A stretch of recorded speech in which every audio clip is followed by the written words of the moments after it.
Well, look who's back in office. Go chew a power line, spray tan. Wump Wump Joe. Guess you shouldn't have put your faith in a DEI hire. Oh, by the way, you now owe me an M-word pass, Obama. Eat my ass, Don. You're not getting an N-word pass. You're causing enough mayhem as it is. And stop saying Kamala was a DEI hire. You know damn well, half of the votes you got were assassination pity points. You forget, Biden also accidentally called Zelensky President Putin? That was your fault, Trump. If you hadn't kept me up past my bedtime, I wouldn't have made that mistake. That was entirely on you, Methuselah. Our goal for the night was to get to level 30 on Kinder Der Toten, but your dumb ass kept getting the teddy bear in the mystery box. You guys can't even get to level 30? It's hard to do, Barack. Sounds like a skill issue to me. I raw dog with my knife in my 1911 until I get to level 10, and I don't pack a punch my M16 until I hit level 20. Hell, I once got up to level 40 without ever buying a Juggernaut or a Quick Revive. Bullshit. Madcap, bro. On God, I ain't capping. All it took was 5 Code Reds, 3 plates of pizza rolls, and my 2 black hands. And on Modern Warfare 2, I'm even better. My 360 no-scope game is God tier. Cuz you can barely lock in on Double Dash. Ain't no way you 360 no-scoping. You a hacker for real, Barry. Okay, bet. After this tier list, let's open up a lobby on Modern Warfare 2. 2v1. If you guys win, you both get N-word passes. If I win, I get to take a shotgun to both of your gaming PCs. I'm down. Same. Hell yes, can't wait to kick your ass. Now let's begin this George Miller tier list.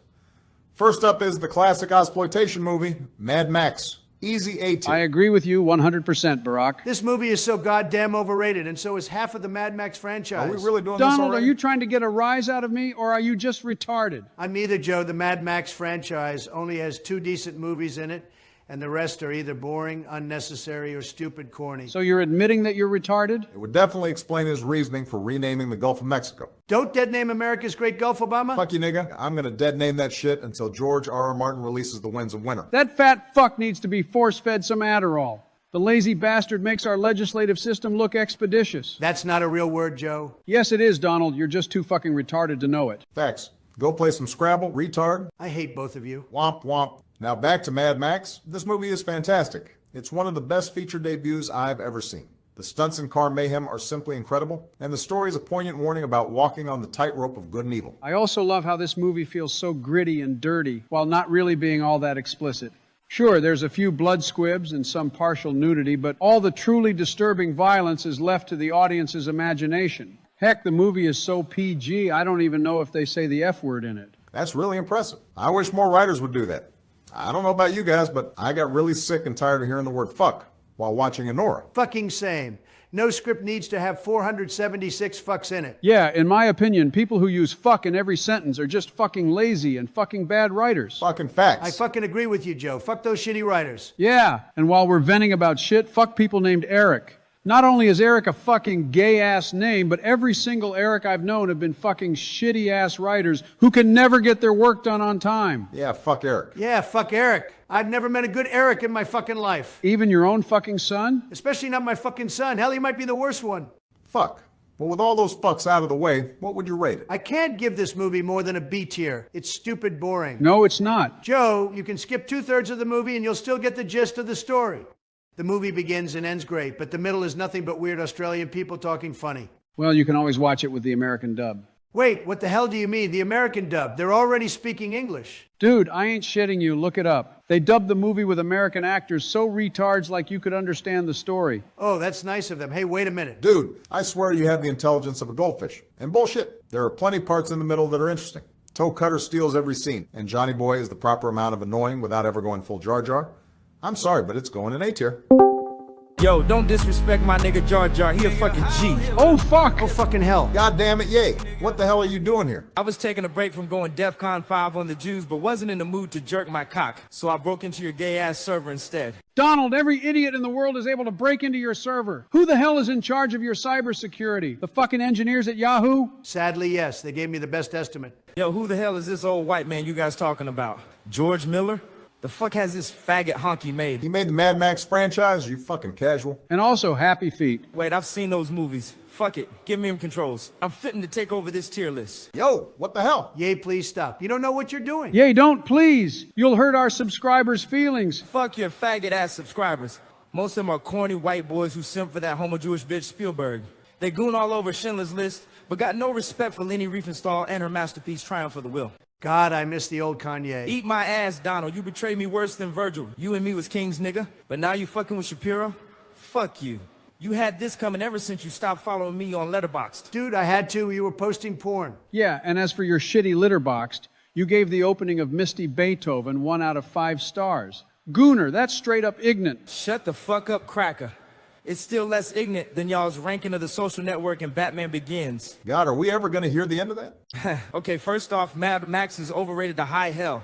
Not enough titties and too much lovey-dovey bullshit. I like the action, but its pacing is slow as fuck, cuz nothing happens in the second act of the story. The poster is the best part of this damn movie. I'll be kind and give it a C tier. Yay, please leave. No, fuck off. Next up, The Road Warrior, aka the only good Mad Max movie. The fuck? You don't even like Fury Road? Shut up, nigga, we ain't to that part of the video yet. As I was saying, this is the only good Mad Max movie. Period. It's gritty, it's got kinky BDSM sex slaves, and it's got brutal action.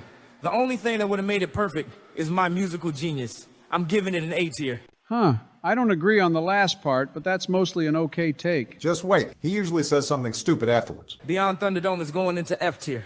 Not because it's a bad movie, but because Tina Turner is a cunt. Oh, hell no. On God, I'm fitting to cut you up, nigga. Hold the fuck up, you incestuous cocksucker. She ain't my first choice to bone, but ain't nobody gonna disrespect Tina like that in front of me. That ebony goddess is a vocal powerhouse, and you will show her some fucking respect. Y'all bunch of fucking retards. She's a mediocre actress and a mid-vocalist at best. Plus, we don't need another hero is 100% wrong for this movie. It's cheesier than the rancid smegma that's on my foreskin. Ain't no way, Ninja. I spin my 45 RPM maxi single of that song at least once a week. It's a frickin' banger. And to suggest that Tina is a mediocre vocalist is more retarded than Trump's renaming of the Gulf of Mexico. Man, why do you guys hate that change so much? Plus, it's fucking retarded, nigga. Huh. Yay, at it again with another good take. Thank you, Joe. You know what? Just for that compliment, I'm willing to listen and consider your opinion on this movie. Thank you, Yay. Well, to be honest, I actually quite like this movie. Yes, it's not really the regular Mad Max vibe, but it's still a solid flick. And let's not forget, besides Fury Road, it's sure as hell the most quotable. If I may add on to Joe's thought, yay, the movie deserves a bit of slack. George Miller's working partner, Byron Kennedy, died in a helicopter crash before production. George took it really hard, and you can see it affect his direction in the final product. Barry, that's not a good excuse. I enjoyed this movie, but in the end, the director is in charge of his vision, and George fumbled the ball big time. Its one-liners are great, and I can appreciate the intent of a child-friendly Mad Max movie, but it really feels like it's sold out to 1980s Hollywood, and the ending is just a less interesting rehash of The Road Warrior. So I can't in good conscience give this movie anything more than a high C tier. You know what, fam? Y'all have changed my mind a little.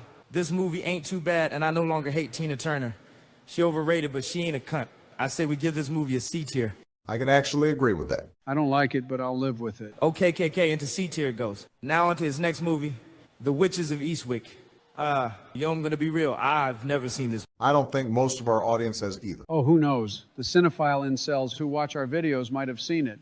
When they aren't beating their meat to Dee Williams or Lexi Luna, they're pretty good about watching random movies in their free time. Joe, our fans only watch Brain Rot and the IMDb Top 250. I doubt they've seen it. That's a big loss for them, because this movie is awesome. The ending is kind of rushed, and I wish more of the rules of its magic were explained. The movie's tone is kind of all over the place as well. Yes, that too. But in the end, the movie is still an absolute delightful time. Cher, Michelle Pfeiffer, and Susan Sarandon have excellent chemistry with each other. Veronica Cartwright steals every damn scene she's in, and I might get flack for saying this, but I like Jack Nicholson's performance in Eastwick more than I like his performance in The Shining. Wow, nigga, that's high praise. How would you rank it in comparison to his performance as the Joker? I would put it on par with the Joker. I concur. While his performance in Batman is legendary, I think his performance in Eastwick is far more engaging. The man perfectly acts like the snake in the Garden of Eden, tempting each woman with what they most desire, using partial truths, wealth, and feminist rhetoric to make him seem like an ally, the perfect partner. But it's all a ruse, a lie, a deceit. At his core, he is an insecure, balding, misogynistic, narcissistic control freak whose only desire is to have a harem of women that may birth his babies. He actually reminds me of a real-life thorn in my ass. Real-life counterparts aside, I would give this movie a B rating. While it's an entertaining time, it's hardly a classic, and the ending's visual effects are wacky as hell. I have to agree. I really enjoy it, but it's not an every year kind of watch for me. Quick side note, however, this movie's ending message is so relevant to today's parents. And unlike the Netflix TV series Adolescence, I want to give it praise for actually being able to say its message with some degree of subtlety. Amen. It also shows that Miller wasn't selling out with the feminist messaging in Fury Road. The man has truly been an ally since the 1980s. Law, feminism is gay, Peckerwood. If your wife don't obey your every will and pose butt naked on the red carpet, you a beta cuck. Gooner, my relationship with my wife is more stable than yours, and she is literally taking bumps of cocaine while filing divorce papers. Bro, you need to get her into rehab. Oh, don't worry, I'm taking care of it. Michelle fucked up when she decided shooting up on ketamine and giving herself vodka enemas was more important than going to Jimmy Carter's funeral. Needless to say, the boys in white are picking her up tomorrow. Ah, that's why she's filing the divorce papers. Yep, but she really needs it. Now let's get back on track and let's talk Lorenzo's Oil. Yeah, I didn't see this one either. No one did. It only earned $7 million at the box office. And I know exactly why, too. This movie is a fucking downer. I wanted to kill myself 6 different times while watching it. It didn't help they released it during Christmas break either. Dude, if I had seen this during Christmas time, I might have pulled a George Bailey and thrown myself off a fucking bridge. Preach. The performances from Susan Sarandon and Nick Nolte are excellent, and it's an amazing true story of parental love and perseverance, but fuck me. Watching parents mentally unravel for 2 hours while their child slowly becomes a vegetable isn't my idea of crowd-pleasing entertainment. I'll give it an A tier out of respect, but I'm never going to watch the damn thing again. Once again, Joe, you are too generous with your ratings. Yes, the performances were good, but the score for this movie was annoying as fuck. It was so melodramatic, and it spammed Adagio for strings like Obama spammed drone strikes in the Middle East. What can I say? It's an effective strategy. Also, fuck you. You used drones in your presidency way more than I did. Yes, but you're black, Barack. Ooh, he's got you there, Obama. Joe, how does that relate to anything? Because that's black-on-black violence, Barry. It's absolutely the most hypocritical kind of violence. Preach, fam. The infighting in our community needs to stop. Yay, stop agreeing with these two honkies. I know for a fact they use the N-word while singing Gold Digger. Objection, Your Honor. Hearsay and relevance. Facts. You ain't got proof, Barry. And until you do, let's get back to this ranking. Fine. I'm going to put it in A tier. Not because I like it, but because it's a good reminder that my life can always get worse. Okay, let's continue on to his next family movie, that being Babe, Pig in the City. I first saw this movie while high on mushrooms, and fuck me, that was a terrible mistake. Oh, I bet. Even without the hallucinogens, this movie is fucking wild. I don't know how he did it, but Miller somehow made an uplifting G-rated adventure feel darker than any of his R-rated movies. I know, right? I took Donda to see it on Thanksgiving weekend, and no cap, she was on the verge of a panic attack, while somehow also crying tears of joy. Ain't never seen anything like it. Shit made no fucking sense. Can't blame her. The amount of animal endangerment in the story is absolutely staggering. The scene with Fleelick being dragged by the truck comes to mind. Or the scene where the dog is drowning and no one helps him. That shit was so damn dark, I started to cry. Thank God Babe saved his life. Yo, when they started blasting the If I Had Words theme in that moment, I cried harder than I did in the first 10 minutes of Up. Thank God Miller re-edited this into a G-rated movie. If he hadn't, the damn thing would have gone full Watership Down. Don't remind me of that movie. I still have nightmares about it. You know what part of this movie gave me nightmares? No, which part is that? The beginning, when the fucking Jewish bankers came to take the farm away. Those Yiddish silhouettes scared the shit out of me. Jesus Christ. Yay, cool it with the anti-Semitic remarks, will ya? I too am terrified of those bankers, yeah, but seriously, man, chill the fuck out. Okay, guys, I like this movie, and I appreciate its dedication to giving nightmares to children, but the story gets too goofy and cartoony whenever it focuses on Mrs. Haggett. Due to this, the movie is tonally inconsistent and rather mid. $20 says the producers made him add those things to lessen the darker tone. It's hard to sell toys to children if they leave the theater with frickin' PTSD. That tracks business-wise? I'm going to put it in C tier. Any objections? None from me. I like it, but it's not amazing. Works for me. I'm cool with it. Okay, now on to his next family movie, Happy Feet. Ooh, is that the one where Shia LaBeouf and a giant chicken are in a surfing competition? No, Joe, that Surf's Up. A truly underrated gem, in my opinion. Yo, I fucking love that movie. Same. Its tie-in surfing video game is super underrated as well. But back to Happy Feet. While it's nothing to write home about story-wise, I really admire the staging and blocking of the animation. I love how Miller puts the camera into so many different positions and lets the action play out in long takes. Yeah, like the long take where Shia's character does every popular sex position with Gloria. Once again, Joe, this isn't Surf's Up, but yes, that moment is such a fun little joke for the adults. I also like the voice acting from Robin Williams, although I don't know why they had him voice two different characters. The voice acting and singing is good, but fam, this movie still ain't shit. They didn't use any of my music in it, which is a big sin to begin with. And even if they did, jukebox musicals suck ass in general. They're total cop-outs in creativity, and the covers are never as good as the originals. While a little harsh, I agree with your sentiment, Ye. Like, come on, you have all these millions of dollars to make a movie, but you can't write all new original music? Fucking lame. Yeah, and the movie actually gets better once Mumble stops trying to get laid and goes off to find the lost fish. Okay, guys, it seems like we aren't huge fans of this one. Does top of C tier sound good to you? I'd personally give it bottom B tier. As you pointed out, the blocking and the animation were top-notch, and despite it lacking original music, I was never bored while watching it. It's no Surf's Up, though, so it loses points for that. It's gay that they didn't use my music, but I can live with that rating. I'm fine with it as well. Okay, into the bottom of B tier it goes.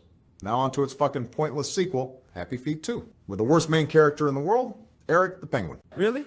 I didn't think he was that bad of a character. It's not because he's actually a bad character, yay. It's because his gay-ass name is Eric. Yep, and as we all know, every Eric in the world can go fuck himself. 100%. Fuck Eric. Amen. Fuck Eric. Now that the well-deserved hatred of all Erics has been acknowledged, I must disclose something, fellas. I, actually like this movie more than the original. Really? Yeah. I appreciate its shorter runtime, and I like that it actually has a plot. Also, I'd be a liar if I said I didn't like the krill. Those two krill were the best part of the movie. They didn't add anything to the plot, but they always got a chuckle out of me. I like them too, but I wish they would have turned down their gayness. Says the gay fish. Oh yeah, I forgot that you like fish dick. First off, krill aren't fish, Donald. They're crustaceans. Secondly, those are nothing but a bunch of malicious rumors, all made up by the Jewish media to tarnish my legacy. Fam, correct me if I'm wrong, but didn't you suck your cousin's dick until you were 14 years old? Your point? Nigga, that's gay as hell. Nah, man, that ain't gay. That's just boys being boys. Bro, in my entire life, I've never put a family member's dick in my mouth. What about you guys? I never even considered it. Neither have I. I used to gag on my toothbrush, so sucking dick was never in the cards. Plus, I wasn't into my male cousins.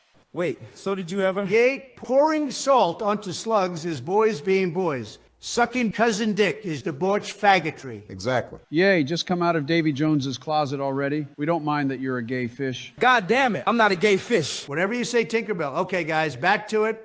Is the general consensus for Happy Feet 2 that it's about the same as the first? I liked it more than the first, but yeah, it's nothing special. I feel the direction is less inspired than the first, but yeah, it's about the same. Makes sense. I read in the book Blood, Sweat, and Chrome that Miller was super focused on Fury Road while making Happy Feet 2. Bullshit, Trump. I know for a fact you don't read. Audiobooks count. No, Trump, they don't. But let's continue on to Fury Road. D tier dog shit. Oh my I God. fucking swear to God. Nigga, you're on way too much nitrous. Fury Road is a modern masterpiece. Nigga, if this movie is a masterpiece, then The Rise of Skywalker is peak Star Wars. Fucking blasphemy. Hunky, I am God. What I say is gospel. Explain yourself, yay? I shall. Ahem. Verily, verily, the Lord yea saith unto thee, my brethren, Fury Road is mid AF. And before thee, I give 3 reasons. Reason number 1, death hath no weight. In every other Mad Max movie, the body count is relatively low, and each death feels brutal and memorable. But in Fury Road, the body count is higher than Bonnie Blue, and most of these niggas be dying from basic-ass gunshots. Verily, I say, this is fucking lame. And how the hell do all these hoes have John Wick-type aim? Like, look at this. These bitches be shooting niggas out of the air like they have fucking aimbot. Second, the stunts don't feel dangerous. Yes, there is a lot of great stunt work in this movie, but none of them feel truly dangerous. If you need an example of what I am talking about, just take a look at the car chases in Death Proof and The Road Warrior. Whenever people are on top of moving vehicles in those 2 movies, they move slow, very carefully, and with precision. Why? Because the car is actually moving, and they have minimal safety rigging. If they fall, or if something else goes wrong, they're completely and utterly fucked. But in Fury Road, these niggas be running and jumping all over the damn war rig like they fucking Leroy Jenkins or something. No regard for self-preservation or nothing. It's totally unbelievable. And look, I respect Miller for wanting to create a safe environment for the performers.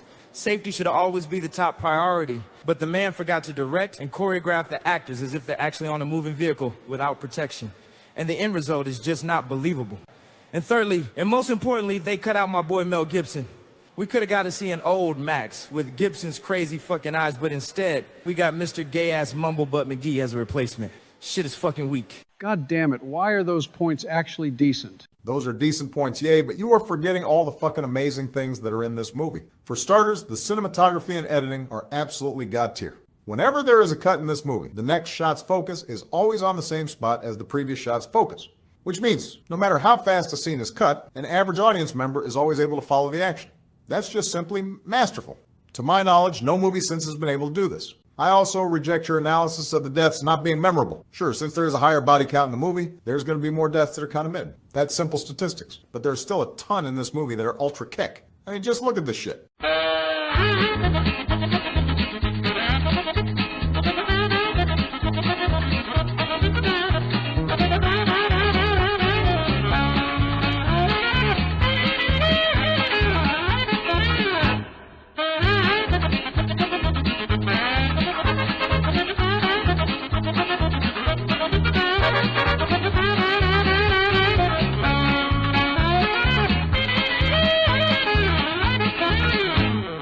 God, all that Carmam gets me hard. It's the big titty milk girls that rock my willy, but I feel you, Donald. Kanye, you have to admit it. This movie is super dope. I will admit that it's fun, Barack, but I will not admit to it being a masterpiece. The damn thing has no plot. Immortan Joe is a gay-ass Skeletor Darth Vader knockoff. And just like every action movie in the last 15 years, the music is generic as fuck. It's all just fucking atmosphere. Unlike the great action scores of yesteryear, it never interacts or accents the action being presented on screen. And none of the characters get their own themes either. It's fucking lame. God damn it, I want scores to have light motifs again. Damn it, I also can't disagree with that last statement. All right, yeah, enough is enough. Give us your final verdict. Fine, 1 second. God needs to ponder for a moment. 1 hour later. Okay, after due consideration with the highest power, aka myself, I'll be kind and give it a B tier. Well, that's at least an improvement. Yeah, but just like those most improved trophies they give out in elementary school, it still means you're fucking stupid. I'm sorry, Ye, but B tier is just too low for such a well-made and highly entertaining movie. Gents, I assume we all wanted an S tier? Most definitely. Yep. You queers have no taste for art. Oh, shut up, dipshit. You think Revenge of the Fallen is the best Transformers movie? Get your movie straight, nigga. My favorite is The Last Night. Cringe, bro. All right, into S tier it goes. Now on to 3,000 Years of Longing. Yeah, I'll be real with you guys. I didn't see this one. Yeah, neither did I. Wait, this movie actually exists. Meh, I don't remember too much about it. From what I recall, the performances were good and the story was mostly engaging. While a good entry in his filmography, it's his least intriguing movie overall. So, what would you rate it? Meh, it was perfectly fine. I'll give it a B tier. Okay, I'll take your word for it. Into B tier it goes. Now for his most recent work, Furiosa, a Mad Max saga. I didn't see this movie either. It looked pointless as fuck. Damn shame. While not as amazing as Fury Road, it's a solid Mad Max movie. I can concur with that. I can't. Whoa, what the fuck? Are you fucking with us, Joe? Sadly, Donald, I'm not. In my opinion, Miller seriously dropped the ball with this entry. Well, if Joe says he hates it, I guess I dodged a bullet. No, yay. Just wait a moment. Furiosa's a good time. Joe, what the fuck is making you so butthurt about this movie? A lot of things. Would you like the short version or the long version? How long is the long version? Like at least 5 minutes. The short version, please. I have ADHD. Wrong mental disability, Donald. Fuck you, yay. I usually want the short version. That way our viewers won't get bored and swap over to TikTok, but fuck it. It's been a while since I've heard Joe passionately rant about something. As a compromise, I'll put timestamp up for the absent-minded ass wipes who wish to skip it. Yeah, I'm not going to listen to this. I'm going to go squeeze the lemon. Okay, viewers, this is going to get really in-depth and nerdy, so hold on to your butts. For starters, let's talk about the lack of grit in this movie. The thing feels way too much like a Marvel movie. It's too clean and polished. Just like Fury Road, they shot this movie digitally. But unlike Fury Road, the camera sensors used in Furiosa were much larger and therefore had far less grain in them, which results in a cleaner image. Now, they could have done what both Dune movies did and add grain back into the image in post-production, but they didn't. And sadly, this just makes the images on screen feel too incongruent with the rest of the Mad Max franchise. Funny enough, for the black and chrome edition of this movie, they actually went back and added grain into the footage. And in my opinion, it actually helped ground the CGI a lot better than in the theatrical version. Continuing on with the matter of CGI, the second problem I have has to do with the integration of computer-generated imagery with the actual filmed practical elements of this movie. In short, the integration is just absolutely terrible. You can easily tell where the set extensions are and when things have been digitally altered. And look, I understand why so much of this movie had to be altered in post-production. They didn't want to film in Namibia like they did for Fury Road because, simply put, it's an absolute clusterfuck of a place to make a movie. And furthering complications, the first third of Furiosa has an underage actress in the lead role. Making her work in Namibian weather conditions would have just been cruel. So they decided to film in Australia, and to make it look like Namibia, they modified the scenery with digital set extensions, which were made with footage that they captured while making Fury Road. And look, there's nothing wrong with using set extensions. Fury Road literally used them fucking everywhere. But the editing in Fury Road was really fast-paced. Add on the fact that the practical vehicles take up most of the frame, and the audience doesn't have time to figure out what is real and what is fake. But in Furiosa, the cinematography and editing are vastly different. The frames in Furiosa are wider, showing off more of the wasteland, and the shots are longer and more dynamic, which means there is more time for the audience to detect what is artificial. Add on an overly saturated and less contrasty color grade and replacing a lot of what they shot practically with CGI, and moving the camera like it was filmed in a damn N64, and the whole thing just looks fake as fuck. Jesus, Joe, when the hell did you learn all of this? Ever since I've left office, I've done a lot more reading. Plus, I never miss an episode of VFX Artists React. Man, you a gooner for pointless knowledge, Joe. It's still better than being a gooner who spams porn on his Twitter. Bro, stop capping. You know damn well those videos I posted were peak gonzo gameplay. Yeah, they were. I won't cap. I've always had a thing for Francesca James. But now on to my bigger problem with the movie, that being its story. In my opinion, it totally does a disservice to the amazing character of Furiosa. Oh, I don't know. I thought it did a fine enough job. Fine enough isn't good enough, Barack. Yes, 90% of the story works well enough to explain Furiosa's backstory, but it completely fails to convey her moral complexity. In Fury Road, when she and Max are talking in the war rig, Furiosa confides in Max that she is looking for redemption.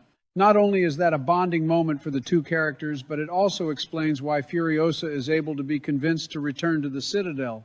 Fixing the Citadel is her redemption. It's her redemption because she helped build it. She helped reinforce its stronghold in the wasteland. She helped in the oppression of its people. She can't hide from her past. She needs to fix what she helped keep broken. So, in Furiosa, they needed to show the actions that she needed redemption for. And in my opinion, they utterly failed to do so. While not 100% canon, in the Mad Max graphic novel that came out alongside Fury Road, Furiosa was one of the guards of Joe's wives. In one scene, she catches Splendid trying to abort Joe's baby, and she tells her off, saying, "You have no idea how fucking good you have it here." Imagine, fucking imagine, Furiosa, a feminist action icon, basically telling a sex slave to be grateful for her privileged place in the patriarchy. That's fucked up, even by MGTOW incel standards. Add on the fact that Furiosa was once one of Joe's wives, and we get a picture of a woman who has had her spirit broken, had her moral principles kicked out of her, and whose baseline level of existence is indifference. That's a character who has room for growth. That's a woman who needs redemption. Compare that to what we get in the movie, where the worst thing she does is inadvertently get two people that she loves killed. That's fucking weak. She's damn near a Mary Sue at that point.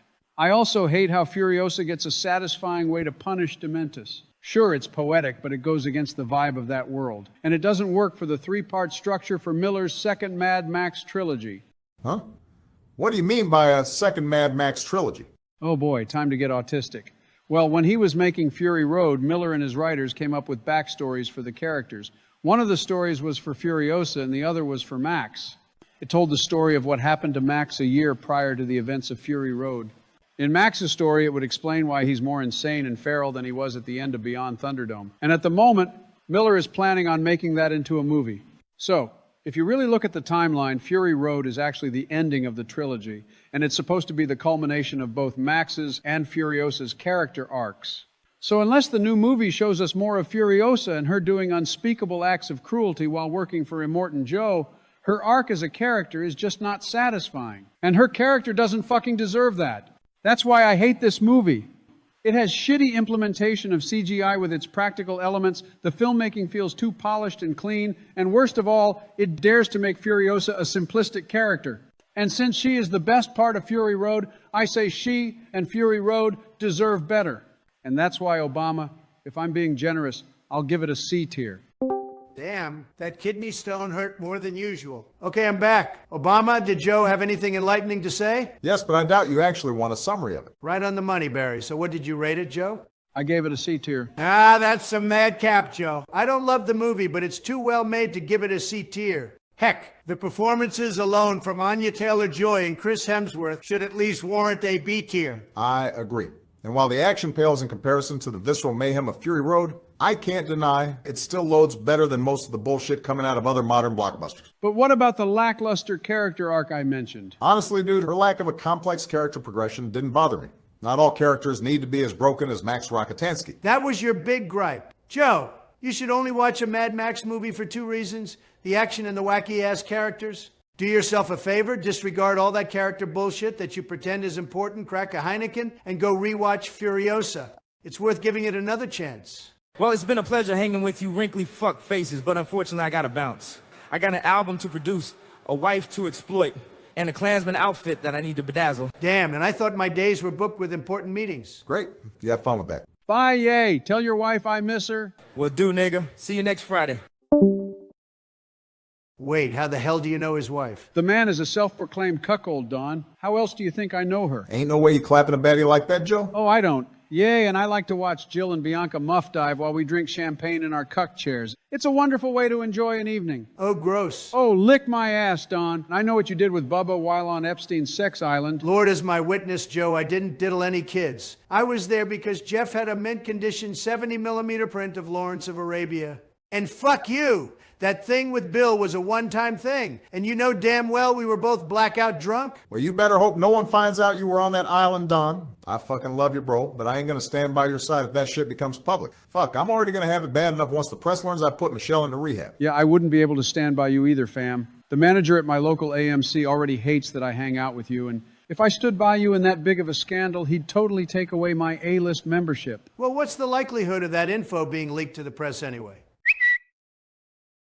Donnie boy, Yes, Barry. you better check out what your boy Elon just posted. Jesus, what the fuck did that little albino cockboy post this time? Fuck, come on, that's completely out of context. Well, I guess this is the end of our friendship, old boy. Joe, please. Sorry, fam. I'm not risking my A-list membership. Obama, please, please, please don't leave me. Sorry, fam. I got my own reputation to consider. Hopefully your second term goes smoothly. No, wait, please. Sorry, homie. Well, how the hell am I supposed to get an N-word past now? Oh, fuck it. I'll say it anyway. Nick.